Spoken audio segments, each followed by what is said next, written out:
Ito yung headlight niya. Malinaw tsaka maliwanag na yung headlight na to mga pare ko, kasi naka projector lamp siya.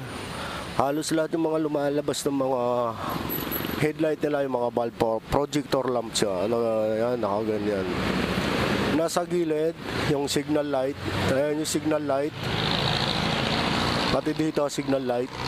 Lahat ng ilaw nito mga pare ko ay LED. LED na rin siya.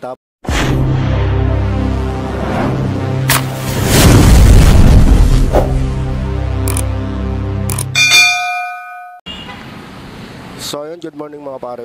Nandito tayo ngayon ulit sa Rosie Plaridel branch. Nandito may RFI sila dito ng version 2. Kuhaan natin ng video na to, yung RFI. Version 2 to mga pare. Ang kinaibahan daw sabi nila, yung version 2 at version 3. Ang version 2 di keyless, yung version 3 di sose. Yun daw ang sabi nila. Di sose daw yung version 3. Ito yung mga pare. Ayan. Ito yung visor, malapad yung visor. Mukha sa ng NMAX mga pare. Ito yung pinaka best seller nila ngayon ng RFI. Yan. Kikita nyo dito. Ang kulay nito mga pare ko ay matte red. Matte red yung kulay nito at saka ito yung headlight niya. Malinaw tsaka maliwanag na yung headlight na to mga pare ko, kasi naka projector lamp siya. Halos lahat yung mga lumalabas ng mga headlight nila yung mga bulb projector lamp siya. Ano yan, nakaganyan. Nasa gilid yung signal light. Ayan yung signal light. Pati dito signal light. Lahat ng ilaw nito mga pare ko ay LED. LED na rin siya. Tapos dito sa gilid may nakalagay na 175i. Ayan. Naka-combi brake siya mga pare ko. Combi brake siya. Dalawa yung piston brake caliper niya. Kasi combi brake. Ayan. Ito yung disc brake niya.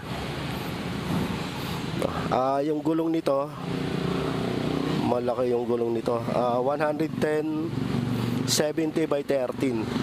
Choke type na rin siya mga pare. Choke type. Ito, kung nahihinaan man kayo sa ilaw nito, pwede nyong padagdagan nyo kayo ng mini driving light kasi maluwag pa yung sa harap. Sa tingin ko naman maliwanag na yung ilaw nito kasi projector lamp na siya at saka LED na rin. Nandyan na rin yung daytime running light niya. Ayan, nandyan. Tapos may oka pa rin siya dito. Ayan. Maganda yung forman dyan. Sa gilid makikita nyo na dito sa gilid may nakalagay siyang 175i. Tapos ayan, meron siyang reflectorize para paggabi.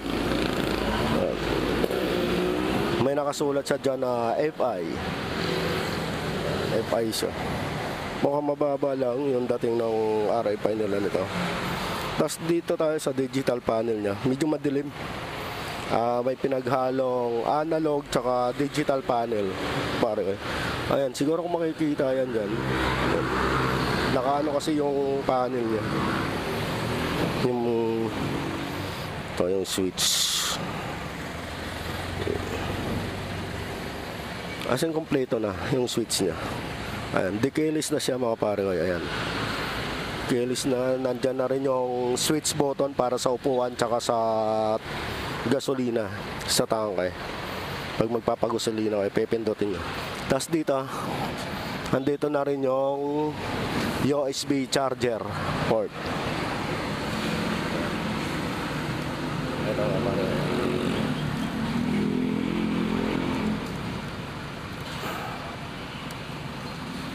Ayaw mo mabalik ka. Ayaw mabalik. Ayan, naka-USB charger port siya. Tapos sabay may butas siya dyan. Medyo malalim na rin yung butas niya.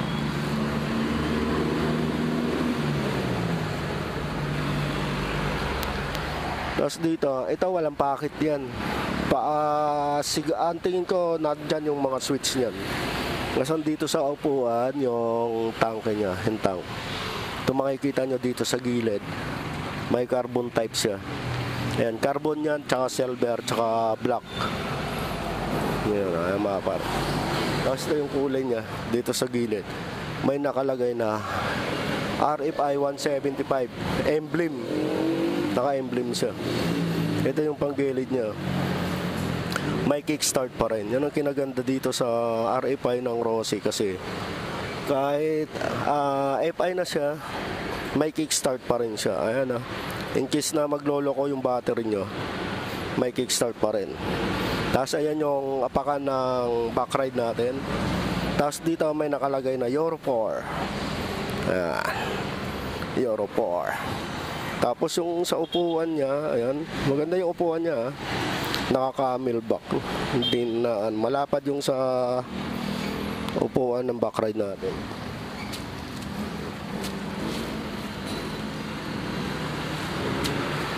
Naka-camelback na siya mga pare. Tsaka maganda sa upuan.